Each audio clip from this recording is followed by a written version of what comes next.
Je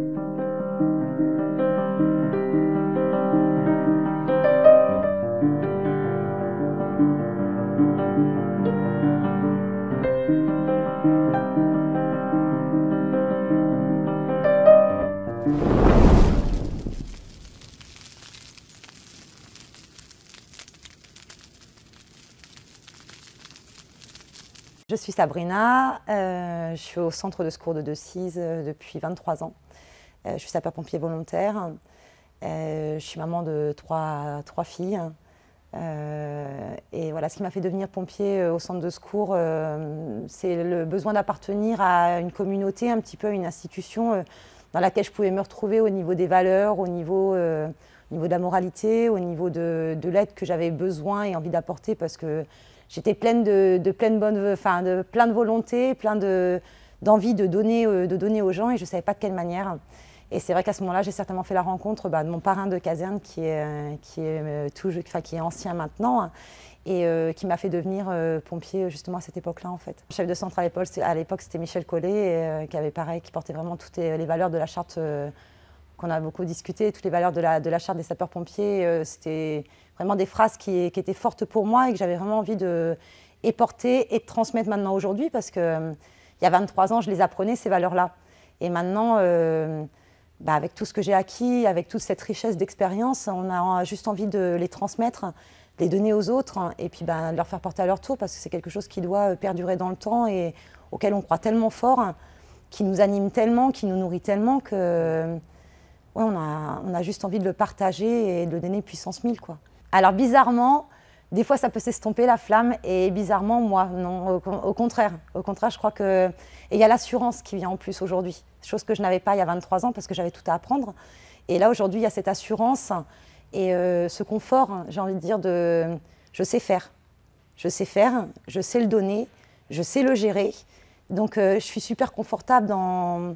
il y a toujours des situations qui sont inconfortables évidemment, mais je sais faire. Donc je suis beaucoup plus sûre de moi et je vais pouvoir le transmettre et de qualité aux autres. Et ça, c'est super magique de pouvoir donner aussi aux autres ce que nous, on a appris, et en essayant d'être le plus vrai possible et le plus respectueux possible par rapport à nos anciens, de ce qu'ils nous ont appris et nous, ce qu'on a envie de donner, effectivement. Ouais. Je pense que tout ce qui est terrain, tout ce qui est un véhicule, tu ouvres le placard, tu as tes inventaires, tu as tout est écrit, tout est dit, on peut l'apprendre. Les valeurs, la moralité, tout ce qui comporte dans notre charte de pompier, tout notre savoir-être, on l'acquiert au fur et à mesure des années. C'est pas quelque chose, le savoir-faire, tu pourras l'enseigner à n'importe qui, entre parenthèses. Le savoir-être, non. Tu l'acquiers avec le temps, avec l'expérience, avec les relations que tu as, que ce soit en casernement, avec les interventions que tu vas faire. C'est là que tu vas ajuster, que tu vas apprendre et de toi-même et des autres, et que tu vas t'en nourrir et que tu vas pouvoir être un vrai pompier pour moi, en tout cas, enfin un bon pompier en tout cas au niveau des valeurs. Ouais. Alors par mois, on a toujours un cycle de garde qui est, on a une semaine par mois où on est de garde d'astreinte de 22 h jusqu'au lundi matin 5 h et toutes les nuits de la semaine. Donc ça, c'est un rythme qui est calé, qui est comme ça. Donc on sait qu'on a un week-end qui est pris, plus un week-end de manœuvre. Et après, comme on a les gardes postées à Decize qui sont en découpé, c'est vachement bien parce que du coup, on peut, selon notre disponibilité, selon notre travail, on peut être de garde quand on veut, quoi, en fin de compte. Donc ça, c'est vachement bien. C'est que c'est respectueux en même temps de notre rythme de vie, de notre vie familiale, de notre rythme professionnel. Donc ça, c'est contraignant. Oui, il ne faut pas croire que c'est la vie des bisounours et que c'est un monde magique et que tout va bien, mais c'est beaucoup de contraintes. Mais à côté de ça, comparé à tout ce qu'on reçoit, ouais, c'est rien, quoi. Ouais, toi, ton salaire, c'est ce que tu peux apporter du coup aux ouais, gens. C'est exactement ça, ouais. Et ça n'a aucun prix. Alors on dit souvent de fois qu'il ne faut pas confondre vocation et vacation, mais c'est une phrase qui est super importante et qui est vraie. Quand on dit qu'il ne faut pas confondre les vacations et la vocation, c'est vraiment ce qui se passe. Et ça, on a peut-être un petit peu tendance à l'oublier à l'heure d'aujourd'hui parce que c'est plus l'argent qui nous anime que la volonté de faire les choses. Des interventions qui peuvent être choquantes ou qui peuvent être marquantes pour moi, pour moi personnellement, après, chacun le vit différemment, mais il y a des interventions effectivement qui peuvent marquer comme des accidents de la route où il y a des enfants qui sont impliqués, comme des incendies où les gens ont tout perdu, des choses comme ça. Et moi, ce qui m'a plus blessée en tant que pompier, ça a été plus l'impuissance, notamment sur un relevage. Je pense toujours à cette intervention-là, c'est un relevage d'une dame âgée qui n'avait plus de famille, qui n'avait plus d'enfants, qu'on allait relever un matin, genre à 4 ou 5 heures du matin, et qui m'a demandé de rester avec elle ou de revenir après l'intervention, chose que on ne peut pas faire. C'est impossible de le faire. Et là, d'être confronté à cette impuissance, de ne pas pouvoir faire les choses, de ne pas pouvoir revenir, de ne pas pouvoir accompagner une personne, pour moi, ça a été terrible. C'est un moment qui est super fragile pour moi parce que on ne peut pas donner plus que l'instant où on est présent. Et c'est super compliqué de se dire je ne peux pas faire plus. Et après, on rentre dans un engagement qui est personnel, mais après service, et où malheureusement on peut vite trop s'impliquer et qu'on ne peut pas s'impliquer autant dans la vie des gens. Ce n'est pas notre histoire, elle ne nous appartient pas. Par contre, elle nous appartient, leur histoire, à partir du moment où ça sonne et à partir du moment où on rentre le camion. Cette histoire-là, leur histoire doit nous appartenir. On doit s'impliquer à 200% dans leur histoire parce que on est vraiment acteur avec eux. Quand on est en intervention pendant 1 heure, on est 1 heure avec les gens, on oublie notre famille, on oublie nos enfants, on oublie notre mari. On est là pour eux. On est dans leur maison, on est dans leur vie intime, on est dans leur véhicule, on est dans leur maison qui est en train de brûler. On vit pareil qu'eux, en fin de compte, cette émotion-là. Ouais, sauf que nous, on les défend, on va leur rendre service alors qu'eux sont en train de le subir. Et qu'il faut être à 100% avec eux à ce moment-là. C'est trop important pour eux aussi de nous sentir impliqués et de voir qu'on fait tout ce qu'on peut pour eux. Et puis après, tu rentres à la caserne et tu t'enlèves en gros cet uniforme. Ouais. Et tu retournes dans la vie, c'est ça. Ta vie de tous les jours de maman. Eh bien oui. Alors avant, on va boire un café au foyer quand même avec les gars, parce qu'on décompte tout ça, on décompresse. Et c'est notre sas de décompression. On rentre, une fois que l'intervention est finie, on va au foyer, on boit un coup avec les gars. On en déconne, même des fois, même des choses qui peuvent être pas rigolables, pas forcément drôles, mais bon, c'est notre sas de décompression à nous.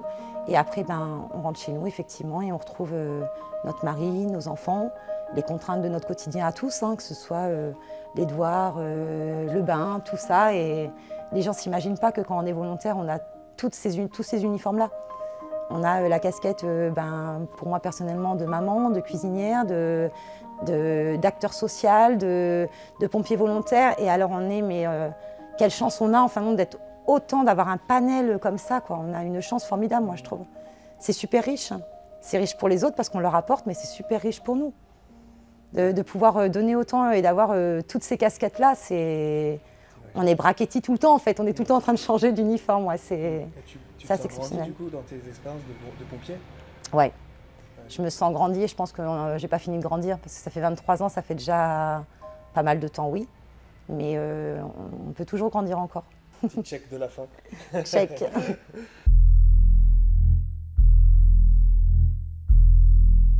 Vous l'avez compris, être pompier volontaire est une grande aventure humaine. Merci Sabrina pour ce beau témoignage. Tes enfants, ton mari, tes proches peuvent être fiers de toi.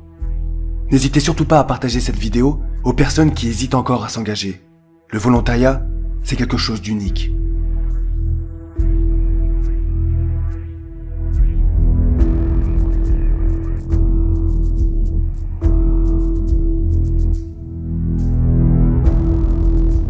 Quelques minutes après l'interview, l'ambulance est sonnée, pour crise de démence. Je me prépare à retrouver les pompiers déjà sur place. Une intervention de grande ampleur est en cours. L'hélicoptère du SAMU 21 a été engagé.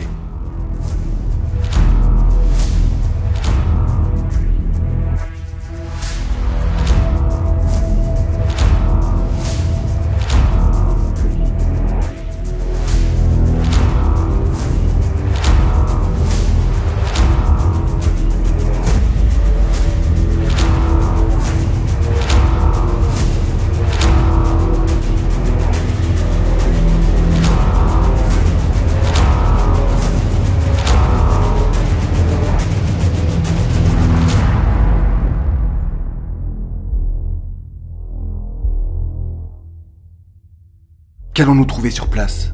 Je vous l'ai dit, être pompier, c'est vivre des choses uniques.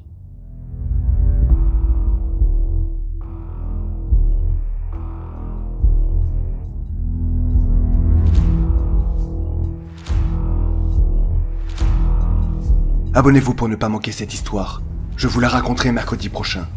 Et soyez prêts à voir un combat pour la vie.